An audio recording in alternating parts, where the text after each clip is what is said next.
Revenue మంత్రి అనగాని సత్యప్రసాద్ గారు revenue సదస్సులకు సంబంధించి, అలాగే భూముల రీసర్వేకి సంబంధించి, అసైన్డ్ ల్యాండ్ రిజిస్ట్రేషన్‌లకి సంబంధించి, వాటితో పాటుగా మీకు థంబ్‌నెయిల్‌లో కొన్ని వివరాలైతే ఉంచాను గదా! ఆ వివరాలకి సంబంధించి కొన్ని విషయాలైతే షేర్ చేసినట్లుగా ఈరోజు 'ఆంధ్రజ్యోతి' న్యూస్ పేపర్‌లో ఒక ఆర్టికల్ అయితే రావడం జరిగింది. అందులో ఉన్న వివరాలనైతే మీకు ఈ వీడియోలో అయితే అందిస్తాను. వీడియో మొత్తం చూసాక వీడియో నచ్చినట్లయితే తప్పకుండా లైక్ చేయండి.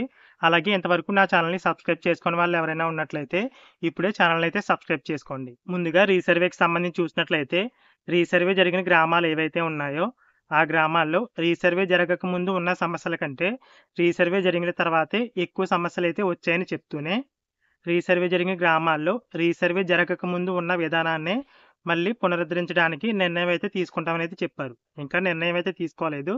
త్వరలో నిర్ణయం అయితే తీసుకుంటారు. ఈ విధానం వల్ల కనీసం ఎవరైతే బ్యాంకుల నుంచి రైతులు లోన్లు తీసుకోలేకపోతున్నారో అలాంటి వారికైతే ఉపయోగపడుతుందనేది చెప్పారు.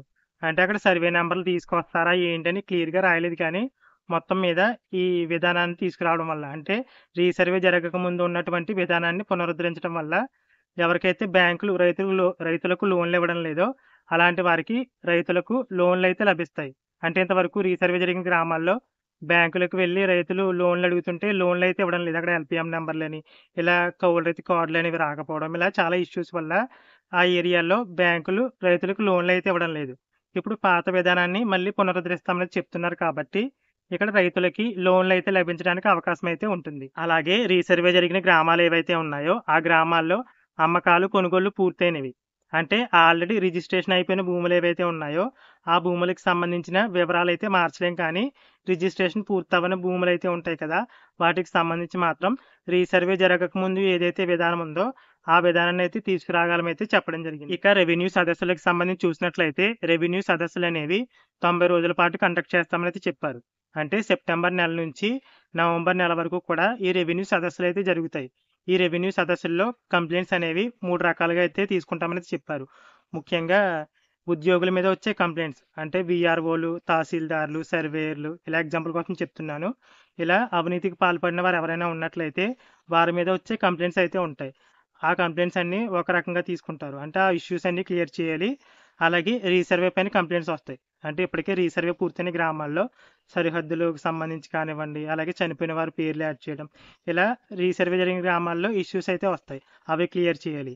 అలాగే అసైన్ ల్యాండ్‌కి సంబంధించి అంటే ఇప్పటికే నిషిద్ధ జాబితా నుంచి తొలగించిన భూములు ఏవైతే ఉన్నాయో వాటికి సంబంధించి కంప్లెయింట్స్ అయితే వస్తాయి. ఇలా 3 రకాలుగా కంప్లెయింట్స్ అన్నీ కూడా తీసుకుని అవన్నీ కూడా క్లియర్ చేయనున్నారు. రెవెన్యూ సదస్సుల్లో ఏవైతే సమస్యలు వచ్చాయో ఆ సమస్యల్ని క్లియర్ చేయడానికి 90 రోజుల టైం అయితే సరిపోదని మనం గత వీడియోలో అయితే చెప్పుకోవడం జరిగింది. ఇలా ఏ ఇష్యూస్‌కి అయితే టైం సరిపోదో వాటి కోసం మరొక నెల, 2 నెలల టైం అయితే తీసుకోనున్నారు. అంటే 90 రోజుల పాటు రెవెన్యూ సదస్సులు అయితే జరుగుతాయి కదా! ఆ టైంలోపే రెవెన్యూ సదస్సుల్లో వచ్చిన కంప్లెయింట్స్ అన్నీ కూడా క్లియర్ చేయాలి.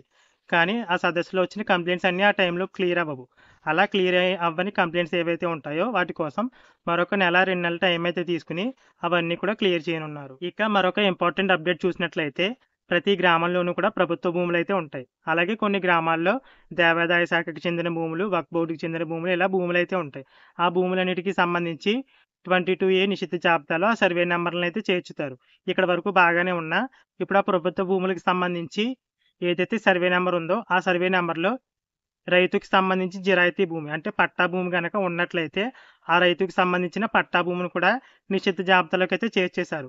ఇలాంటి సందర్భాల్లో ఆ రైతు ఆ భూమిని అమ్ముకుందాం అనుకుంటే అది నిషిద్ధ జాబితాలో అయితే ఉంటుంది కాబట్టి ఆ భూములు రిజిస్ట్రేషన్ అయితే జరగడం లేదు.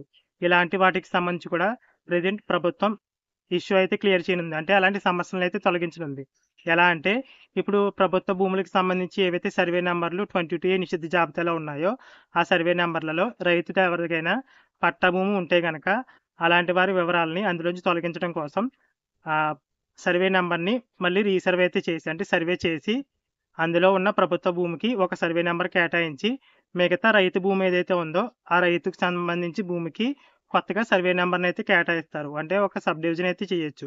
ఈ విధంగా చేయడం వల్ల ఇప్పటివరకు 22A నిషిద్ధ జాబితాలో ఉన్న రైతు భూమిని అమ్ముకోవడానికి అంటే వేరే వాళ్ళకి రిజిస్ట్రేషన్ చేయడానికి అవకాశం అయితే ఉంటుంది.